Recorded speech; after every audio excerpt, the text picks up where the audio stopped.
Hello guys! So nandito tayo sa kagubatan. Kasama ko yung aso namin si Joko Boy.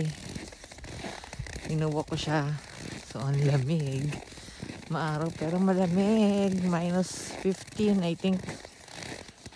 So ayan, kung naririnig nyo ako, yabag ko sa snow. Ayan. Balot ng balot tayo. So kung sa ibang part ng Canada ay spring na, dito sa amin ay super winter pa.